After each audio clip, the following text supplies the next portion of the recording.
Hi guys, welcome back to my channel. இந்த video பார்க்குறீங்க மறக்காம சப்ஸ்கிரைப் பண்ணி லைக் பண்ணுவாங்க. இந்த வீடியோ நம்ம என்ன பார்க்க போனால் கார்டனிங் வீடியோ தான்.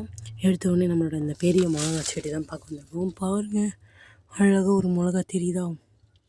பச்சை மிளகா தெரியுது. இங்கே ஒன்று தெரியுது, பெருசு தெரியுதா கைஸ்? அது போக நிறைய பூ இருக்குது. ஓகேங்களா, நெக்ஸ்ட் பார்க்கலாம்.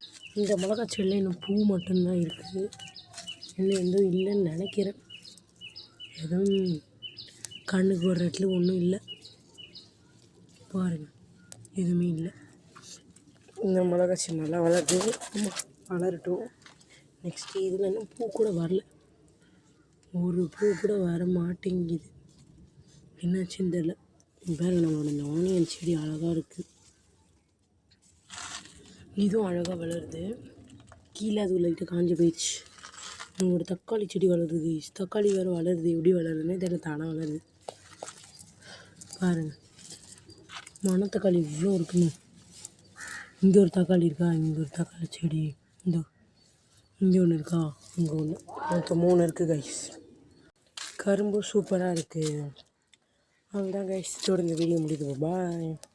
வெயிட். அதுக்கப்புறம் நம்மளோட இந்த அழகான ஹேங்கிங் செடி வந்துட்டு எவ்வளோ அழகாக எவ்வளோ நீட்டுக்கு வளர்ந்துருக்கு பாருங்கள். இதில் ஒன்று சும்மா போட்டிருந்தேன், அதே இப்படி வளருது கைஸ். இதெல்லாம் வளருது. இதில் வந்துட்டு இந்த இது போட்டிருக்கேன், பச்சை பாசி பயிறு சாதம். ஊரை வேறு போட்டிருக்கேன். மேலே வந்துட்டு ஏதாவது தொட்டில் மாதிரி போட்டு வளர்க்கலாம், அப்படி கீரை மாதிரி போட்டு வளர்க்கலாம் அப்படின்னு சொல்லி ஊரை போட்டிருக்கேன். ஊறட்டும். மண்ணில் போட்டது அழகாக வளர்ந்துட்டுருக்கு. பாருங்கள் கைஸ், இந்த இதில் போட்டதும் நல்லா வளர்ந்துருக்கு. இவ்வளோ அழகாக. ஓகே கைஸ், பாய்.